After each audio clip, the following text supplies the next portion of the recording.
প্রিয় বন্ধুরা, ইউটিউব বাংলা চ্যানেলে আপনাদের সকলকেই স্বাগতম। আজকের এই ভিডিওতে আমি আলোচনা করব ডিএলএড পার্ট 1-এর এক্সটার্নাল এক্সাম নিয়ে। এক্সটার্নাল এক্সাম নিয়ে আপনাদের মনে অনেক প্রশ্ন জাগে, অনেকের আবার এক্সটার্নাল এক্সাম নিয়ে ভয়ও লাগে। তো আজকের এই ভিডিওটি যদি আপনারা মনোযোগ সহকারে প্রথম থেকে শেষ পর্যন্ত সম্পূর্ণ দেখেন, আমি আশা রাখি আপনাদের মনে জাগা সমস্ত প্রশ্নের উত্তর আপনারা পেয়ে যাবেন এবং যাদের এক্সটার্নাল এক্সাম নিয়ে ভয় লাগে তাদের কিন্তু ভয়ও দূর হয়ে যাবে।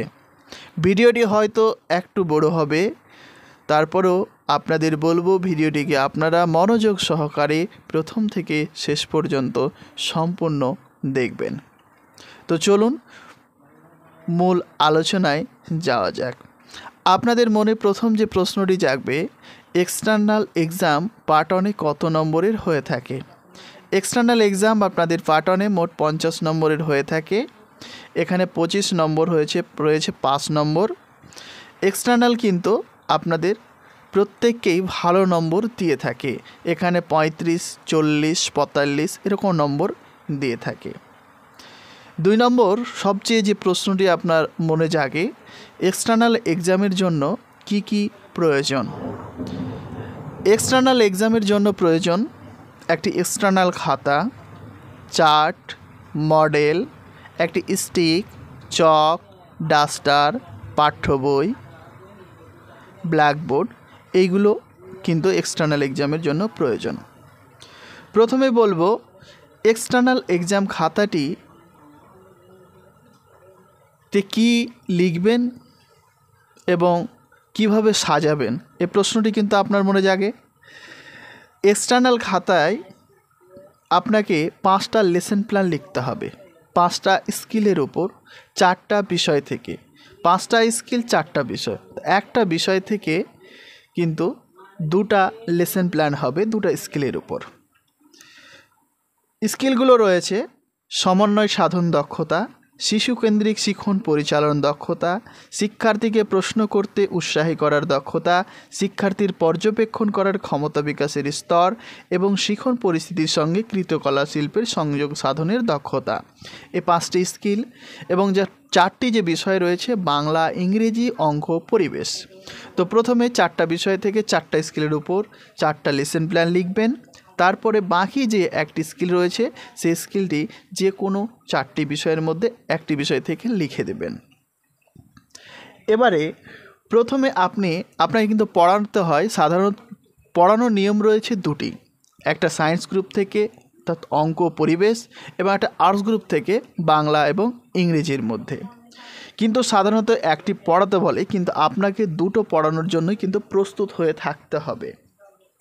তো প্রথমে আপনি যে বিষয়টি পড়াবেন, যে লেসনটি পড়াবেন, সেটিকে আপনি খাতার প্রথমে রাখবেন। তারপরে দ্বিতীয় যে চয়েসটি রয়েছে, হয়তো প্রথমে আপনি আর্টসের বাংলা অথবা ইংরেজি থেকে একটি রাখলেন, দ্বিতীয়টা হয়তো সায়েন্স, গণিত এবং পরিবেশের মধ্যে একটি রাখলেন, তারপরে বাকি যে 3টে রয়েছে 3টি পরপর সাজিয়ে দিয়ে মোট 5টা লেসন প্ল্যান লিখে একটি খাতায় A4 সাইজের একটি খাতায় লিখবেন। তাহলে আপনার কিন্তু খাতাটি প্রস্তুত। এরপরে খাতার কিন্তু লেখাগুলো আপনারা অবশ্যই পরিষ্কার পরিচ্ছন্নভাবে লিখবেন, কারণ এই খাতাটি কিন্তু বাইরে থেকে যে এক্সটার্নাল আসবেন তিনি কিন্তু খাতাটি দেখবেন। যখন আপনি পড়াবেন তখন কিন্তু এক্সটার্নাল সেই খাতাগুলো দেখবে। তো যতটা পারবেন পরিষ্কার পরিচ্ছন্নভাবে সঠিকভাবে লেখার চেষ্টা করবেন, কাটাকাটি করবেন না, বানানগুলো সঠিক দেখে রাখবেন। এবারে বলি, আপনার কলেজে কিন্তু পরীক্ষাটি আপনার কোথায় হবে এক্সটার্নাল, এই প্রশ্নটি জাগে। এক্সটার্নাল পরীক্ষা পার্ট 1-এ কিন্তু বাইরের কোনো স্কুলে যেতে হয় না। আপনি যে কলেজে ডিএলএড করছেন সেই কলেজেই হবে। আপনার সহপাঠীরা, আপনার স্টুডেন্ট আপনার সামনে উপস্থিত থাকবে এবং আপনি সেখানে শিক্ষক এর ভূমিকা পালন করবেন। আপনি তাদের ছাত্র হিসাবে সহপাঠীদের পড়াবেন। আপনাকে পড়ানোর জন্য যে টপিকটি পড়াবেন তার জন্য চার্ট তৈরি করতে হবে একটা, এবং একটা মডেল তৈরি করতে হবে। ধরুন আপনি যোগ বিয়োগ শেখাবেন, সেখানে হয়তো একটা চার্ট তৈরি করলেন যে সেখানে কিছু ফল কিছু পাতা দিয়ে এঁকে রাখলেন, দিয়ে যোগ করে যোগফল লিখে রাখলেন, এবং মডেল হিসাবে আপনি হয়তো সেই পাতাগুলো নিয়ে রাখলেন কাছে, অথবা কলম অথবা ছোটো ছোটো বল, এসব দিয়ে কিন্তু আপনি মডেল হিসাবে ব্যবহার করতে পারেন।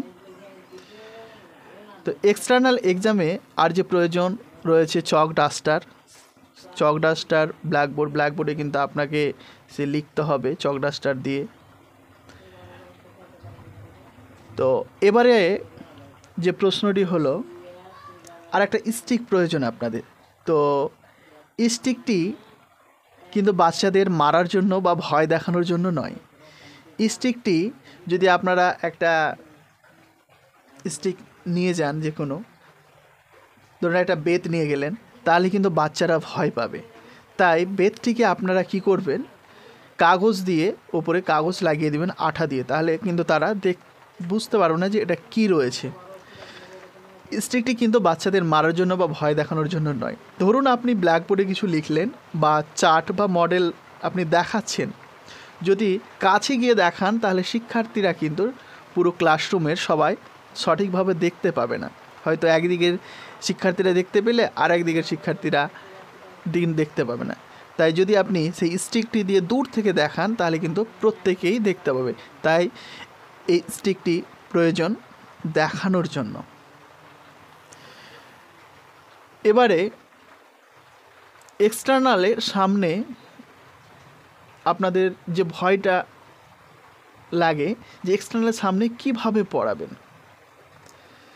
তো সে বিষয়টিও আপনাদের সাথে একটু হালকা করে শেয়ার করছি। এক্সটার্নাল কাছে আপনার খাতাটি দিবেন, তারপরে এক্সটার্নাল যখন পড়াতে বলবে তখন এইভাবে শুরু করবেন। প্রথমে গিয়ে বোর্ডের বাম দিকে লিখবেন শ্রেণী, তারিখ। ডান দিকে লিখবেন বিষয়, যে বিষয়টি পড়াবেন, এবং আজকে যে পাঠটা পড়াবেন সেটা লিখবেন আজকের পাঠ। তারপরে শিক্ষার্থীদের সঙ্গে কুশল বিনিময় করবেন। প্রিয় শিক্ষার্থী বন্ধুরা, তোমরা প্রত্যেকেই ভালো আছো তো? তারা হয়তো বলল যে হ্যাঁ স্যার বা হ্যাঁ ম্যাম, তখন আপনি বলবেন বাহ।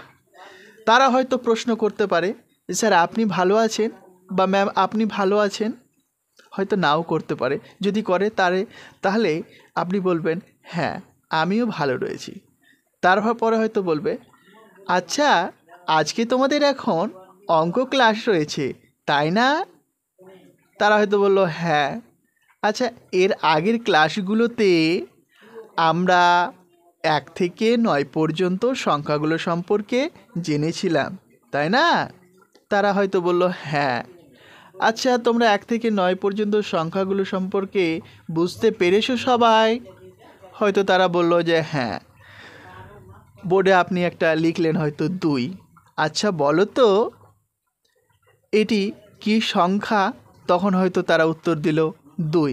বাহ ঠিক বলেছো। আচ্ছা রহিম তুমি দাঁড়িয়ে বলো তো, হয়তো বোর্ডে 9 লিখলেন, এটি কি সংখ্যা? হয়তো সে বলল 9। বাহ ঠিক বলেছো, বসো। তার মানে আমরা 1 থেকে 9 পর্যন্ত সংখ্যাগুলো সবাই সঠিকভাবে বুঝে গেছি। তো চলো আজকে তোমাদের কিন্তু আরেকটি নতুন সংখ্যা শেখাবো। তো তোমরা কেউ গল্প করবে না কেমন? আমার দিকে দেখবে, আমি কি বলছি মন দিয়ে শুনবে। তো চলো আজকে আমরা যে সংখ্যাটি শিখব সেটি হলো 0। হ্যাঁ না না না, এটা মিষ্টি নয়। হ্যাঁ মিষ্টির মতো দেখতে প্রায়, এটি হলো 0। আচ্ছা বলো তো আমার হাতে কটি কলম রয়েছে? হয়তো শিক্ষার্থীরা গুনবে 1 2 বলে বলবে যে 2টি স্যার বা 2টি ম্যাম। তখন বলবে বাহ ঠিক বলেছো। আচ্ছা এখান থেকে একটি কলম আমি রিয়াকে দিয়ে দিলাম। এখন আমার হাতে কটি কলম রয়েছে? হ্যাঁ 1টি রয়েছে। এই কলমটিও যদি আমি প্রিয়াকে দিয়ে দিই, আমার হাতে এখন কটি কলম রয়েছে? একটাও নেই। ভালো করে দেখে বলো তো। একটাও নেই, তাই না? এই যে একটাও নেই, ফাঁকা, এই একটাও না থাকা বা ফাঁকা থাকাটাকে আমরা গণিতে শূন্য দ্বারা প্রকাশ করে থাকি, শূন্য দ্বারা বুঝিয়ে থাকি। আচ্ছা, এবারে বোর্ডের দিকে লক্ষ্য করো তো, এটা কি? এর একটা গাছ, তাই তো? আচ্ছা, এখানে ধরো 4টা কুল ধরে রয়েছে, দেখো তো গুনো তো কটা কুল রয়েছে। 1 2 3 4টা। আচ্ছা, তোমরা কুল খেয়েছো? কে কে খেয়েছো হাত তুলো তো। বাহ, সবাই খেয়েছো। কুল খেতে ভালো লাগে? বাহ, আমাকেও কিন্তু কুল খেতে ভালো লাগে। তো চলো, আচ্ছা এখান থেকে একটা কুল যদি আমি অসীমকে দিয়ে দিই, গুনো তো এখন কটা কুল রয়েছে, একটা হয়তো আপনি মুছে দিলেন, তারা গুনে বলবে 1 2 3, স্যার 3টি রয়েছে বা ম্যাম 3টি রয়েছে। তখন হয়তো বললে বাহ, ঠিক বলেছো। আচ্ছা, এখান থেকে একটা কুল যদি আমি বিপ্লবকে এবং একটা কুল যদি আমি সায়নকে দিয়ে দিই, এখানে কটা কুল রয়েছে দেখো তো। তারা বলবে 1টি কুল রয়েছে। আচ্ছা, এই কুলটি কিন্তু আমি তোমাদের আর দেব না, এই কুলটি কিন্তু আমি খেয়ে নিলাম। আচ্ছা, এখন কটা কুল তোমরা দেখতে পাচ্ছ? একটাও নেই।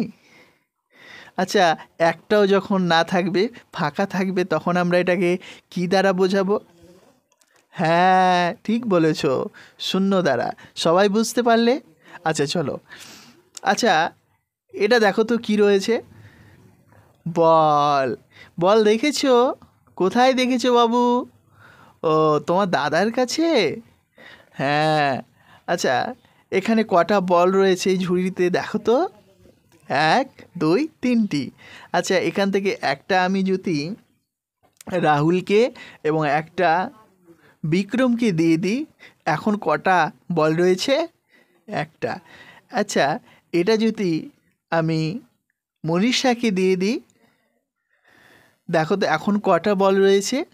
একটাও বল নেই, তাই না? আচ্ছা, এটাকে আমরা কি দ্বারা বোঝাবো? শূন্য দ্বারা। বাহ, তো তোমরা বুঝতে পেরেছো, যখন কিছু না থাকবে, ফাঁকা থাকবে, তখন আমরা সেটা শূন্য দ্বারা প্রকাশ করব। কিছু নেই মানে শূন্য রয়েছে, তাই তো? তো আজকের মতো ক্লাসটি এ পর্যন্তই। এইভাবে আপনারা এক্সটার্নালের সামনে পড়ানোর চেষ্টা করবেন। আমি আশা রাখি এইভাবে যদি আপনারা পড়ান, তাহলে হয়তো আপনাদের 40 থেকে 45 নম্বর আপনারা অনায়াসেই পেয়ে যাবেন। এবারে আপনাদের মনে একটা প্রশ্ন জাগে যে এক্সটার্নাল এক্সামে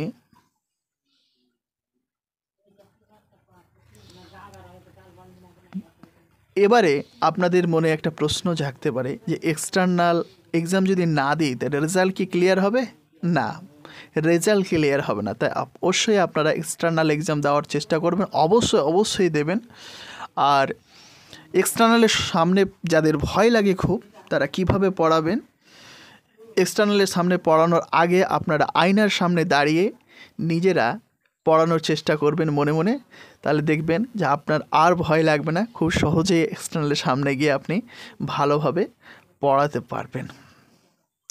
আর এক্সটার্নালের জন্য যে চার্ট মডেলগুলো বানাবেন, আপনারা এমন কিছু চার্ট মডেল বানাবেন যেখানে হয়তো স্বল্প মূল্যের বা হয়তো আপনি যে জিনিসগুলো ব্যবহার করে ফেলে দিয়েছেন সেই সমস্ত জিনিস দিয়ে, কারণ আপনি যখন শিক্ষক হবেন তখন কিন্তু প্রতিদিন বাজার থেকে দামি দামি চার্ট মডেল এসব কিনে নিয়ে কিন্তু যাবেন না। তাই নিজেরাই চেষ্টা করবেন স্বল্প মূল্যের মধ্যে সেই চার্ট মডেলগুলো রাখার, হয়তো গাছের পাতা, বিভিন্ন ফল, বিভিন্ন ফুল, হয়তো যে কলমগুলো আপনার ব্যবহার করে পড়ে রয়েছে সেই কলমগুলো, এ সমস্ত জিনিস দিয়ে আপনি চার্ট মডেল বানানোর চেষ্টা করবেন। আর চার্টটা যে ছবিগুলো আঁকবেন নিজেরাই চেষ্টা করবেন, একদম ভালো হতে হবে এমন কিন্তু নয়, ছোটো বাচ্চারা যেমন আঁকে ঠিক তেমন হলেও হবে। তো আশা করি আজকের এই বিষয়গুলো আপনাদের ভালোভাবে বোঝাতে পেরেছি। আজকের এই ভিডিওটি যদি আপনাদের ভালো লাগে, ভিডিওটিতে অবশ্যই আপনারা একটা লাইক করবেন এবং আপনাদের মতামত কমেন্ট বক্সে জানাবেন। চ্যানেলটিকে সাবস্ক্রাইব করে না থাকলে সাবস্ক্রাইব করে রাখুন, তাহলে পরবর্তীতে যখন আমি ভিডিও আপলোড করব তার নোটিফিকেশন আপনাদের কাছে পৌঁছে যাবে সবার আগে। তা আজ এই পর্যন্তই, প্রত্যেকে ভালো থাকুন, বাই।